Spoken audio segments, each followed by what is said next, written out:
பொள்ளாச்சி காவல் நிலையத்தில் இன்ஸ்பெக்டராக இருக்கிறார் நடராஜ். பணம் சம்பாதிப்பதை குறிக்கோளாக கொண்டுள்ள இவர் தொகுதி எம்பியுடன் சேர்ந்து சமூக விரோத செயல்களில் ஈடுபடுகிறார். இவரை கண்டால் ஊர் மக்கள் அலறுகின்றனர். இவர் தனது நடத்தையால் ஊர் மக்களின் சாபத்திற்கு ஆளாகுகிறார். இந்த நிலையில் சென்னையில் எஸ்ஐயாக இருக்கும் நந்தாவிற்கு பொள்ளாச்சியில் நடராஜ் வேலை பார்க்கும் ஸ்டேஷனுக்கு டிரான்ஸ்பர் கிடைக்கிறதா? மிகவும் நேர்மையான நந்தா பொள்ளாச்சிக்கு வந்து இறங்கியதும் அங்கு நடக்கும் தவறுகளை தட்டி கேட்கிறார். இதனால் நடராஜுக்கும் நந்தாவிற்கும் மோதல் ஏற்படுகிறதா? நடராஜை பற்றி உயர் அதிகாரியிடம் சொல்லி அவரை திருத்த பார்க்கிறார் நந்தா. ஆனால் உயர் அதிகாரிகளோ நடராஜின் கூட்டாளியாக இருக்கிறார்கள். இந்த நிலையில் அந்த தொகுதி எம்பி சீட்டு நிறுவனம் நடத்தி மக்களிடம் இருந்து பல கோடி ரூபாய் பணத்தை ஏமாற்ற முடிவு செய்கிறார்கள். இதற்கு நடராஜும் உடந்தையாக இருக்கிறார். இந்த பணத்தை எப்படியாவது மக்களிடம் ஒப்படைக்க வேண்டும் என்பதற்காக நடராஜையும் எம்பியும் தந்திரமாக ஊடகங்களில் சிக்க வைக்கிறார் நந்தா.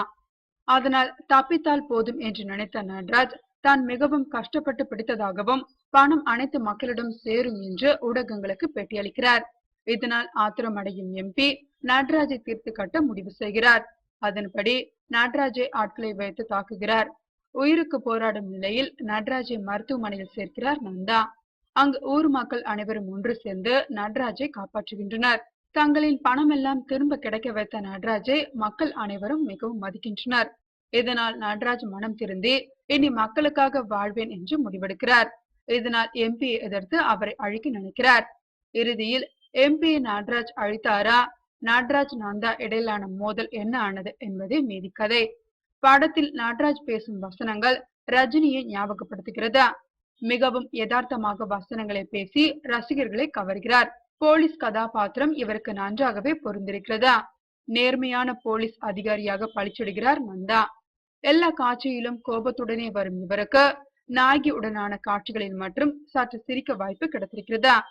நாயகியாக நடித்திருக்கும் சனம் ஷெட்டிக்கு குறைவான காட்சிகள் கொடுத்திருக்கிறார்கள். ஆனாலும் கொடுத்த வேலையை சிறப்பாக செய்திருக்கிறார்.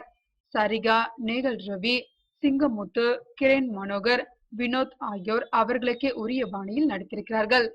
போலீஸ் கதையை மையமாக எடுத்துக்கொண்ட இயக்குனர் பாபு தூயவன் அதில் திறம்பட திரைக்கதையை அமைத்திருக்கிறார்.